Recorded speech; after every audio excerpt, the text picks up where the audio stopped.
Hey Brooklyn, this video is for you. Mama's making her famous meatloaf. So I'm just showing you how I do this. You have to have 2 pounds of hamburger meat.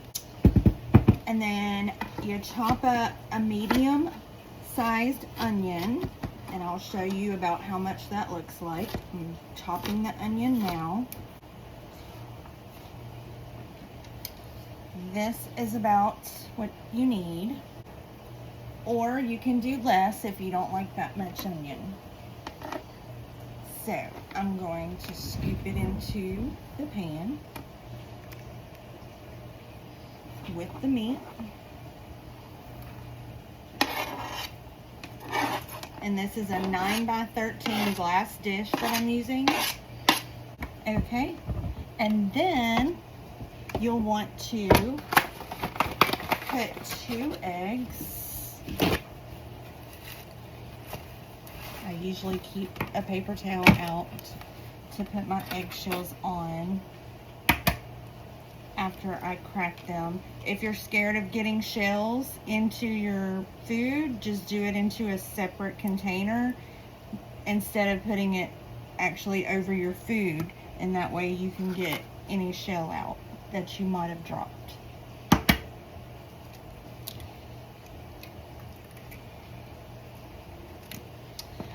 And wash your hands if you get egg on your hands, because they carry salmonella if you get raw egg in your mouth. Or if egg is left on surfaces, it can contribute to salmonella, which can make you very sick. You don't want to be touching raw egg and then touching other things in your kitchen. Okay, next you can use any cream of mushroom. It does not have to be Campbell's. I just happen to have Campbell's cream of mushroom soup. Campbell's is usually a thicker soup than your off-brands, but I have used off-brands many times in the past, and it still tastes just as good.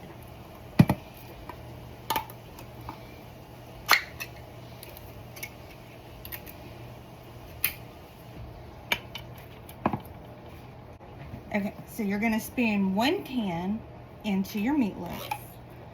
You have to have 2 cans of cream of mushroom for this recipe.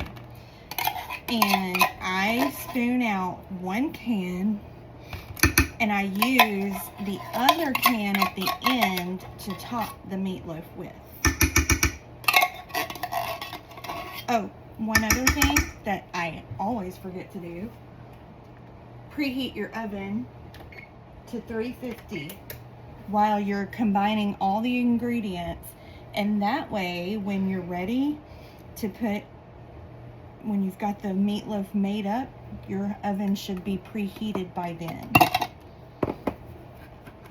Okay, I use just plain breadcrumbs. It can be any brand. It does not have to be Great Value. However, Great Value has never gone wrong in my meatloaf.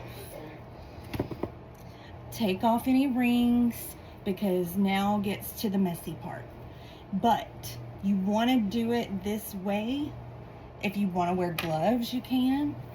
I have always just made sure my hands are good and clean with soap and water, scrub my hands really good, and then mix it all together using my hands. And it's not like I'm feeding anyone other than my family this, so we're all okay with that. If I were feeding people other than my family, I would use stricter precautions, like using gloves, to make sure I'm not transmitting any kind of anything into the food. But you just goo it all together really, really good, making sure all the ingredients just kind of mix together really well. I've just always done it this way. That's just how I've always done it. And if you would rather use a spoon and try to stir it, well, you're going to get a workout from that. To me, our hands have really good strength, and we can mix it up really well with our hands just like this.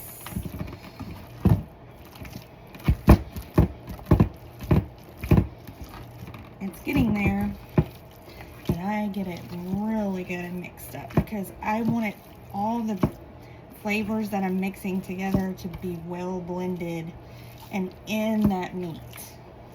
Now, of course, after you mix it, you're gonna have to wash your hands again, or at least I do.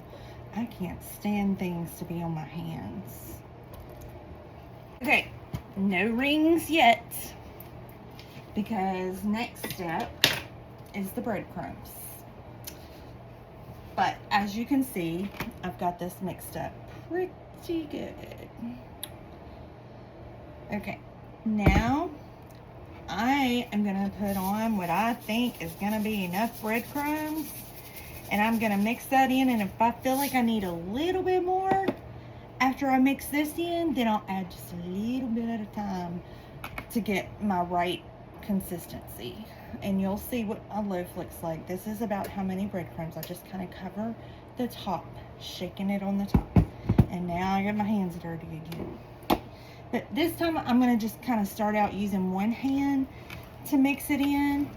That way my other hand stays clean. And if I need to add a few more breadcrumbs before I need to really get in there with both hands and make the loaf, I can, without having to stop and wash my hands again. Or you get your friend or your boyfriend or your husband, whoever's with you, like I get your daddy, my husband, to help me out sometimes with this part, because if I got both hands dirty, I'll be like, can you sprinkle a little bit more? And he does.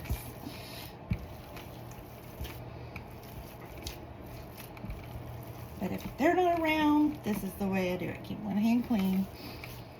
This is feeling good. You kind of just knead it like this, like you're making bread, like you're making a loaf of bread. But it's a meatloaf.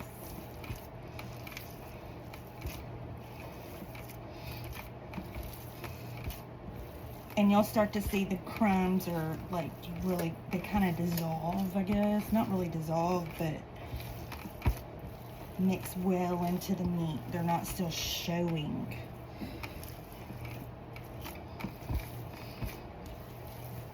And I think I added enough because I don't want this loaf to get too dry either. I don't like a real dry meatloaf. And it's starting to feel tough to knead. So I'm about to form my loaf. I don't need any more breadcrumbs, but if I did, I would just sprinkle a tiny bit at a time until I felt like my loaf was tough enough, or firm enough, I guess you could say. So now I'm gonna just kind of get all this meat as together as I can in the center. And pat it in.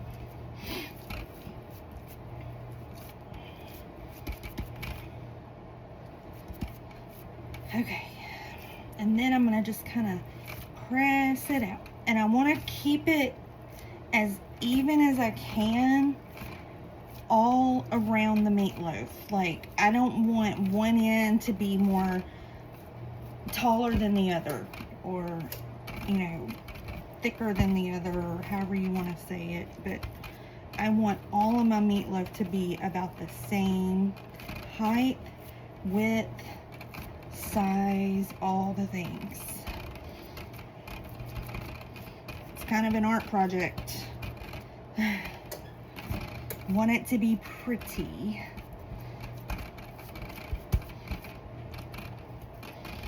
And I always leave just a little bit of room around the edges of the pan. See how I can put my fingers? Because I'm gonna want to kind of, when I spread the cream of mushroom, I'm going to kind of want to bring it over the edge and around those edges to keep those edges from getting too crisp in the oven. Okay, now I got to wash my hands. save your paper towel because you're going to need it in a minute. Alright, next can of cream of mushroom soup. With a spoon, you're going to plop. Oh, let me show you the loaf. See the loaf. I get it at a good angle, but okay. I just kind of plop it in the middle, on top.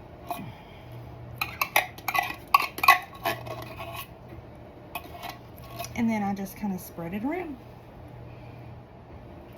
And do the top first, spreading it out, kind of getting the same consistency. If it falls over the side, that's okay. Just swipe it on that edge, because we want all the edges covered anyway.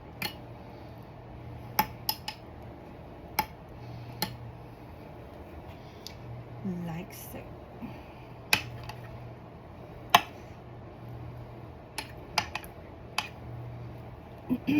I typically bake this for about 45 minutes. Sometimes I'll let it go just a little bit longer, or let it bake for 45 if you're going to let it rest in the oven for a little bit before you're ready to sit down and eat. Just turn the oven off, but don't let the oven stay closed for longer than 10 more minutes, because you don't want it to sit in there and burn from the heat that's left over in the oven. What I'll usually do, if I know we're not going to be eating right away and my meatloaf gets done, I will turn the oven off and just crack the door on the oven until the oven cools down a little, quite a bit, and then close the door back when it just feels warm inside it, not hot, not 350 degrees. Just to kind of keep your food all warm and be able to have it warm at the same time. This is looking great. We got all our edges covered.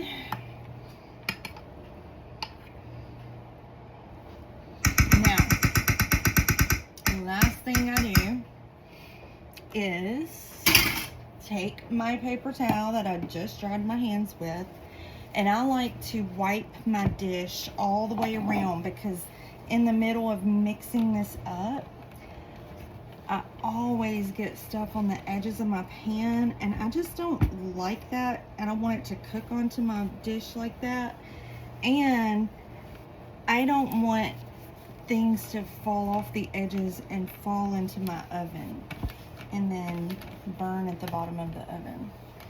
So just always wipe your edges like so. And then this is your finished product. Put it in the oven, 45 minutes. That's it.